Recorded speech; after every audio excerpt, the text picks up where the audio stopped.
ومن الناس من يتخذ من دون الله أندادا يحبونهم كحب الله والذين آمنوا أشد حبا لله ولو يرى الذين ظلموا إذ يرون العذاب أن القوة لله جميعا وأن الله شديد العذاب. السلام عليكم ورحمة الله وبركاته.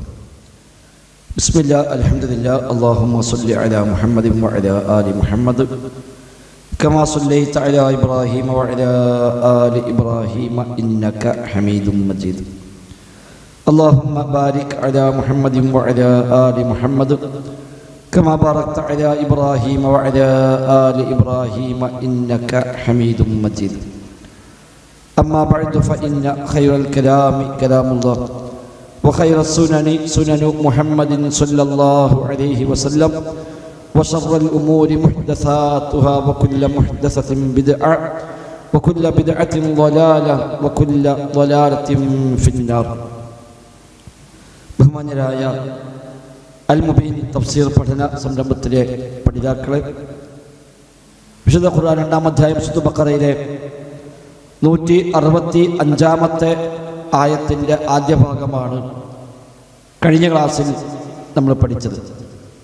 ومن الناس من يتخذ من دون الله أندادا يحبونهم كحب الله والذين آمنوا أشد حبا لله ولو يرى الذين ظلموا إذ يرون العذاب أن القوة لله جميعا وأن الله شديد العذاب. ഈ ആയത്തിൻ്റെ പകുതി ഭാഗം നമ്മൾ പഠിച്ചു. ജനങ്ങളിൽ ചിലർ അള്ളാഹുവിന് പുറമെ മറ്റു ചില തുല്യന്മാരെ, പങ്കുകാരെ അവർ സ്വീകരിക്കുന്നു. എന്നിട്ട് അള്ളാഹിനെ സ്നേഹിക്കുന്നത് പോലെ ആ പങ്കുകാരെ സ്നേഹിക്കുകയും ചെയ്യുന്നു. സത്യവിശ്വാസികളാവട്ടെ പടച്ച റബ്ബിനോട് അങ്ങേയറ്റം സ്നേഹമുള്ളവരാണ് എന്നാണ് നാം പഠിച്ച ഭാഗത്തിൻ്റെ ആശയം. ശേഷമല്ല പറയുന്നു,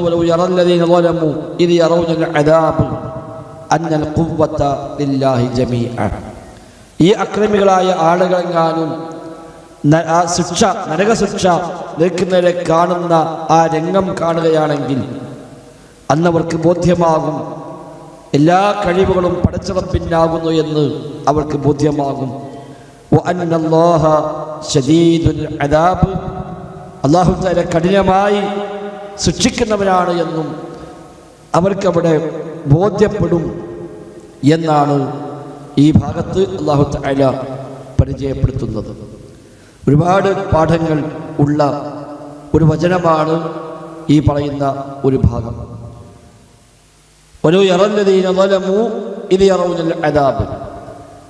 അക്രമികളായ ആളുകൾ അവർ ശിക്ഷയെ കണ്ടാൽ അതെങ്ങാനും അവർ ഇപ്പൊ കാണുകയാണെങ്കിൽ എന്നാണ്.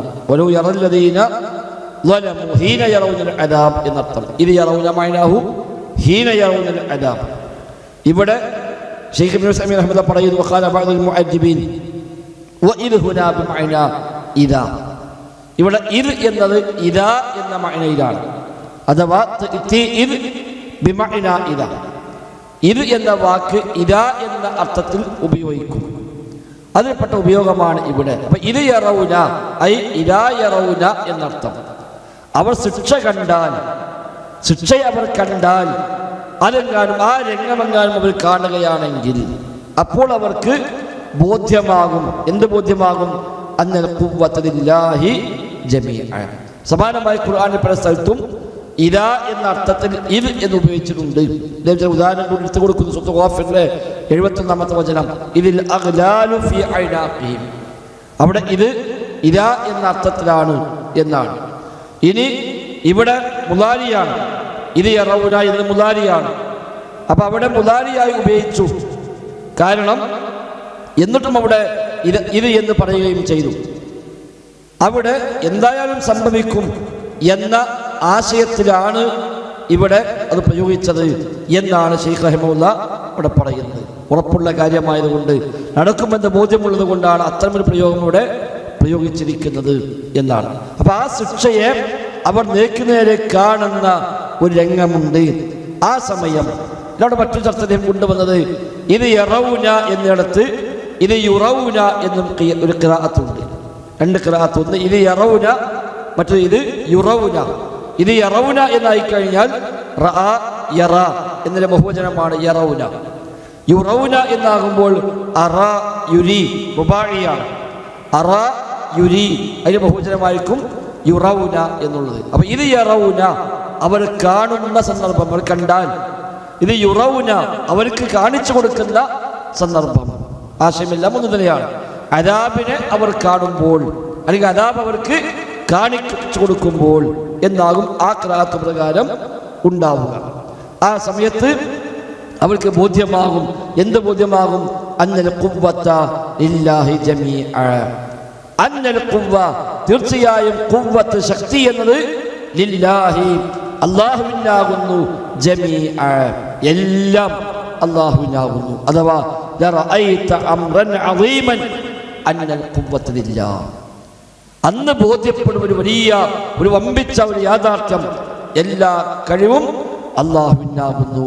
ആർക്കും ഒരു കഴിവുമില്ല, പടച്ച റബ്ബിനാണ് എല്ലാ കഴിവുകളും എന്നവിടുന്ന് ബോധ്യപ്പെടുന്ന രംഗമാകുന്നു അവിടെ.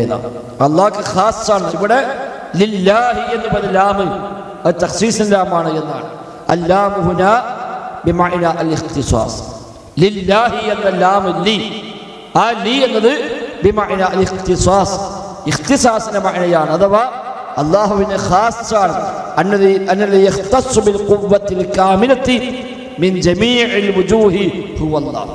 എല്ലാ അർത്ഥത്തിലും കാമിലായ ഖുവ്വത്ത് അത് അല്ലാഹ്ക്ക് മാത്രമാണ് എന്നവർക്ക് ബോധ്യപ്പെടും. ഇവിടെ നമുക്ക് ചില ഖുവ്വത്തുകളൊക്കെ ഉണ്ട്. ആ ഖുവ്വത്ത് കാമിലല്ല, അത് ഖാസിറാണ്, നാഖിസാണ്, അപൂർണമാണ്, ഒരുപാട് പരിമിതികൾ ഉള്ളതാണ്. വളരെ പരിമിതമായ വസ്തുത്തിൽ മാത്രമുള്ള ശക്തിയാണ്. അല്ലാഹു തആലയുടെ ശക്തിയാകുമ്പോൾ അത് കാമിലാണ്. മിൻ ജമീഇൽ വുജൂഹി, എല്ലാ അർത്ഥത്തിലും അത് കാമിലാണ്. ഒരു കുറവുമില്ലാതെ, ഒരു പോരായ്മയുമില്ലാതെ, ഒരു പരിധിയുമില്ലാതെ, ഒരു വ്യവസ്ഥയുമില്ലാതെ, അതിനെല്ലാം അധീരമായുള്ള കഴിവ്, ശക്തി അല്ലാഹു തആലക്ക് മാത്രമാണ്. അന്നൽ ഖുവ്വത ലില്ലാഹി ജമീഅ, ഖുവ്വത്ത് മുഴുവനും അല്ലാഹു തആലക്കാകുന്നു എന്ന് അവർക്ക് ബോധ്യമാകുന്നു. അപ്പൊ അവിടെ ഈ ഒരു വിഷയം, സൃഷ്ടികൾക്കും ഖുവ്വത്തുണ്ടല്ലോ. സൂറത്തുൽ റൂമിലെ ആയത്ത് വെച്ചുകൊണ്ട് ശൈഖ് പറയാണ്, ഒരു പക്ഷേ ഒരാൾ ചോദിച്ചേക്കാം, ഇദാ ഖാല ഖാഇൽ, ഒരാൾ ചോദിച്ചേക്കാം, എന്ത് കൈഫ യസിഹു അന്നൽ ഖുവ്വത ലില്ലാഹി ജമീഅ മഅ അന്ന ഫീ ഗൈരിഹി ഖുവ്വ. മറ്റുള്ളവർക്കൊക്കെ ഖുവ്വത്തുണ്ടല്ലോ, പിന്നെ എങ്ങനെയാണ് അല്ലാഹ്ക്ക് മാത്രം ഖുവ്വത്തെന്ന് പറയുക? മാത്രമല്ല മനുഷ്യനെ പറ്റി അല്ലാഹ് പറഞ്ഞു, അല്ലാഹുല്ലദീ ഖലഖകും മിൻ ളഅഫിൻ സുമ്മ ജഅല മിൻ ബഅദി ളഅഫിൻ ഖുവ്വ. അല്ലാഹു തആല മനുഷ്യനെ ദുർബലാവസ്ഥയിൽ സൃഷ്ടിച്ചു. ആ ദുർബലാവസ്ഥക്ക് ശേഷം പിന്നെ അവന് അല്ലാഹു ഖുവ്വത്ത്, ശക്തി നൽകി എന്നല്ല പറയുന്നുണ്ട്. അപ്പോൾ മനുഷ്യർക്കും ഖുവ്വത്തുണ്ട്. ഫൽ ഇൻസാന ഫീ ഖുവ്വ, മനുഷ്യനും ഖുവ്വത്തുണ്ടല്ലോ, പിന്നെ ഇങ്ങനെ ഖുവ്വത്ത് അല്ലാഹ്ക്ക് മാത്രം എന്ന് പറയുക? അവിടെ ശൈഖ് വിശദീകരിക്കുന്നു, ലൈസത് ഖുവ്വത്തുൽ ഇൻസാനി കഖുവ്വത്തില്ലാഹി അസ്സ വജല്ല. മനുഷ്യന്റെ ശക്തിയും അല്ലാഹുവിന്റെ ശക്തിയും ഒരിക്കലും ഒരുപോലെയല്ല. അതുകൊണ്ടാണ് ഇവിടെ അന്നൽ ഖുവ്വത ലില്ലാഹി ജമീഅ എന്ന് പറഞ്ഞത്, എല്ലാം അല്ലാഹുവിനാകുന്നു എന്ന് പറഞ്ഞത്. അപ്പൊ ഖുവ്വത്തെല്ലാം അല്ലാഹ്ക്ക് മാത്രമാണ്, അല്ലാത്തവർക്കൊന്നും ഖുവ്വത്തില്ല എന്നവർക്ക് ബോധ്യമാകും. ഇവർ അല്ലാഹ്ക്ക് പുറമെ പല ആരാധനയും സ്വീകരിച്ചവരാണ്, അവർക്കെല്ലാം കഴിവുണ്ട് എന്ന് വിശ്വസിച്ചവരാണ്. എന്നാൽ ആ അദാബാണ് മുന്നിൽ കാണുമ്പോൾ അവർക്ക് ബോധ്യമാകും, ഈ വക ഒന്നും ശക്തിയുള്ളവരല്ല. ലഅലിമു അന്നഹും ഫീ ളലാലിൻ ബിജഅലിൽ അൻദാദി ലില്ലാഹ്. അല്ലാഹു തആലക്ക് തുല്യന്മാരെ ഉണ്ടാക്കിയ വഴി ഇവരൊക്കെ വഴികേടിലായി പോയിരിക്കുന്നു എന്നവർക്ക് ബോധ്യമാകുന്നതാണ്. ലാത്തയെയും മുസയെയും മനാത്തയെയും മറ്റു ആരാധനയും എല്ലാം സ്വീകരിച്ചപ്പോൾ ഇവരൊക്കെ വിശ്വസിച്ചത് ആ ആരാധന്മാർക്ക് ഭയങ്കര കഴിവുണ്ട്, ഭയങ്കര ശക്തിയുണ്ട് എന്നൊക്കെ വിശ്വസിച്ചത്. പക്ഷെ അതൊന്നും ഉണ്ടായിരുന്നില്ല, അത് യാഥാർത്ഥ്യമല്ല, തങ്ങൾ പിഴച്ചുപോയി എന്നവർക്ക് ബോധ്യമാകുമെന്നാണ്. മാത്രവുമല്ല, പരലോകത്ത് വരുമ്പോൾ ആർക്കും ഒന്നുമില്ല. ഒരാൾക്കും ഒന്നുമില്ല, ആളുകളെ പോകുന്നു എന്നല്ലാതെ പടച്ച റബ്ബിനാണ് എല്ലാം ഉള്ളത്. അതുകൊണ്ട് തന്നെ അള്ളാഹിന്റെ ഖുവ്വത്ത് അവിടെ ഏതൊരാൾക്കും ബോധ്യപ്പെടുന്ന രംഗമാണ്. അതുകൊണ്ടാണ് ഇത് കാണുമ്പോൾ ഖുവ്വത്ത് അള്ളാഹ്ക്കാണ് എന്നവർക്ക് മനസ്സിലാകും എന്ന് പറഞ്ഞത്. അതോടൊപ്പം മറ്റൊരു കാര്യം കൂടി മനസ്സിലാകും, വഅന്നല്ലാഹ ശദീദുൽ അദാബ്, അല്ലാഹു തആല കഠിനമായി ശിക്ഷിക്കുന്നവനാണ് എന്നും ബോധ്യപ്പെടും. ദുനിയാവെന്ന് ബോധ്യപ്പെടാത്ത ബോധ്യമാണ്. ഇവിടുന്ന് പലരും വലിയ ശക്തന്മാരായി കണക്കാക്കി, അവരും ആരാധ്യന്മാരാണ്, വിളിച്ചു പ്രാർത്ഥിച്ച ഉത്തരം ചെയ്യും, അവരും കേൾക്കും, ഇവരും അറിയും, ഇവർ സഹായിക്കും എന്നൊക്കെ പറഞ്ഞു പോയ ആളുകൾക്ക് മനസ്സിലാകും അവരൊന്നും സഹായിക്കില്ല. അവരൊക്കെ ഉണ്ടായിരിക്കെ ഈ ആരാധിച്ചവർ അല്ലാഹുവിന്റെ അദാബിന് വിധിക്കപ്പെടുമ്പോൾ ഇവർക്ക് ബോധ്യമാകും ആർക്കും ശക്തിയുമില്ല. പണ്ട് അല്ലാഹു തആല കഠിനമായി ശിക്ഷിക്കുന്നവനാണ് എന്നും ബോധ്യപ്പെടുന്നതാണ്. അവിടെ ശൈഖ് റഹിമഹുല്ലാഹ് മറ്റൊരു ചർച്ച കൊണ്ടുവരുന്നു. അല്ലാഹു തആല അർഹമുർ റഹീമീനാണല്ലോ, എങ്കിൽ പിന്നെ അർഹമുർ റഹീമീനായ അല്ലാഹുവിനെ പറ്റി ശദീദുൽ അദാബ്, ശദീദുൽ ഇഖാബ് എന്നൊക്കെ പ്രയോഗിച്ചാൽ അത് ന്യായമാണോ എന്നാണ്. കഠിനമായി ശിക്ഷിക്കുന്നവൻ എന്ന് പറഞ്ഞാൽ അങ്ങേയറ്റം കാരുണ്യവാൻ എന്നപ്പുറത്തും പറഞ്ഞു. അപ്പൊ കാരുണ്യവാനാണെങ്കിൽ ശിക്ഷിക്കുമോ? ശിക്ഷിക്കുമെങ്കിൽ കാരുണ്യവാനാകുമോ? ഇതെങ്ങനെ രണ്ടും കൂടെ ഒന്നിച്ച് ചേർത്തി പറയാൻ കഴിയും എന്ന് ഒരു പക്ഷേ ചോദിക്കപ്പെട്ടേക്കാം. ശൈഖ് റഹിമഹുല്ലാഹ് പറയുന്നു, അതിനുള്ള മറുപടി അള്ളാഹുവിൻ്റെ ഇസ്സത്തും അവൻ്റെ സുൽത്താനും അധികാരവും അവൻ്റെ നീതിയും, ആ നീതിയുടെ ഭാഗമാണ് ശിക്ഷിക്കുക എന്നുള്ളത്. അതും നീതിയാണ്. മാത്രമല്ല വല്ലാഹു തആല യഫ്അലു മാ യശാ, അല്ലാഹു ഉദ്ദേശിക്കുന്നത് അവൻ പ്രവർത്തിക്കും. ലൗ റഹിമ ഹഉലായി കാഫിന ബിഹി ലകാന ലാ ഫർഖ ബൈനഹും വബൈനൽ മുഅ്മിനീന ബിഹി. വിശ്വസിച്ച് മുഅ്മിനീകളായി ജീവിച്ച ആളുകൾക്ക് അല്ലാഹു തആല പരലോകത്ത് റഹ്മത്ത് നൽകി. അവിശ്വസിച്ച അല്ലാഹുവിനെ പരിഹസിച്ച് തള്ളിക്കളഞ്ഞ അവിശ്വാസികൾക്കും അല്ലാഹു തആല സ്വർഗ്ഗം നൽകിയാൽ അത് നീതിയല്ല. അത് മുഅ്മിനീനും കാഫിറും തമ്മിൽ വ്യത്യാസമില്ലാതായി പോയി. അത് അല്ലാഹുവിന്റെ നീതിയല്ല. അപ്പൊ നീതിയുടെ ഭാഗമാണ് അവിശ്വസിച്ചവന് ശിക്ഷ നൽകുക, വിശ്വസിച്ചവന് രക്ഷ നൽകുക എന്നത് പടച്ച റബ്ബിന്റെ നീതിയാണ്. അല്ലാഹു ഹക്കമുൽ ഹാക്കിമീനാണ്. ആ ഹുക്മാണ് ഫമിൻ ഹുക്മിഹി അൽ ഹസൻ അന്നഹു നസല ഹഉലായി ഫീ മൻസതിഹിം വഹഉലായി ഫീ മൻസതിഹിം. ആ ഹുക്മിന്റെ ഭാഗമാണ് ഓരോരുത്തർക്കും യോജിക്കുന്നത് കൊടുക്കുക എന്നത്. എന്താണോ യോജിക്കുന്നത് അത് നൽകുക. ഇവർ ശിക്ഷക്കാരനാണ്, അവർക്ക് ശിക്ഷ നൽകി. അത് അവർ തെരഞ്ഞെടുത്തതാണ്, അവർ തന്നെ തെരഞ്ഞെടുത്താണ് കുഫറിനെ. എന്നിട്ടും അല്ലാഹു തആല പ്രവാചകന്മാരെ പറഞ്ഞയച്ചു. ഇത് കുഫറാണ്, ശിർക്കാണ്, ചെയ്യാൻ പാടില്ല എന്ന് പറഞ്ഞ് ബോധ്യപ്പെടുത്തി. അതിന് അല്ലാഹു തആല ദൃഷ്ടാന്തങ്ങൾ ഇറക്കി, മൊഴിജത്തുണ്ടാക്കി, വ്യത്യസ്തമായ രൂപത്തിൽ ബോധ്യപ്പെടുത്താനുള്ള എല്ലാ വഴിയും അല്ലാഹു തആല ചെയ്തു. എന്നിട്ടും അവർ തെരഞ്ഞെടുത്തു ആ കുഫറിനെ, ആ ശിർക്കിനെ. എങ്കിൽ അവർ ശിക്ഷക്ക് അർഹരാണ്.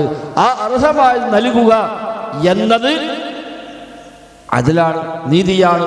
അത് അള്ളാഹുവിൻ്റെ ഖുദ്റത്താണ്, ഹിക്മത്താണ്. അതുകൊണ്ട് അല്ലാഹു അർഹമുർ റഹീമീനല്ലേ എന്നതിന് അതൊരിക്കലും എതിരാവുന്നില്ല. ആ നിലക്ക് കഠിനമായി ശിക്ഷിക്കുന്നവരാകുന്ന അല്ലാഹു തആല എന്ന് റബ്ബ് അവിടെ പ്രത്യേകമായി ബോധ്യപ്പെടുത്തുകയാണ്. അതും അവർക്ക് അവിടെ ബോധ്യപ്പെടും. ഈ അദാബ് മുന്നിൽ കാണുമ്പോൾ അവർക്കതെല്ലാം ബോധ്യമാകും.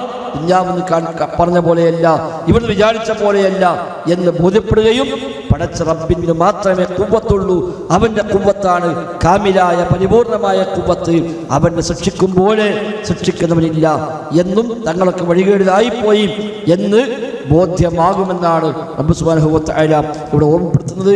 ഏതാണെങ്കിലും ഇതിൽ നിന്നെല്ലാം പാഠം ഉൾക്കൊണ്ടുകൊണ്ട് ജീവിതത്തിൽ എന്ത് മാറ്റങ്ങളാണോ വേണ്ടത് ആ മാറ്റങ്ങൾക്ക് നാം വിധേയമാവുക. പടച്ച റബ്ബ് തൗഫീഖ് പ്രദാനം ചെയ്യുമാറാവട്ടെ. ബറക്കല്ലാഹു ഫീന ജമീഅ. അസ്സലാമു അലൈക്കും വറഹ്മത്തുള്ളാഹി വബറകാതുഹു.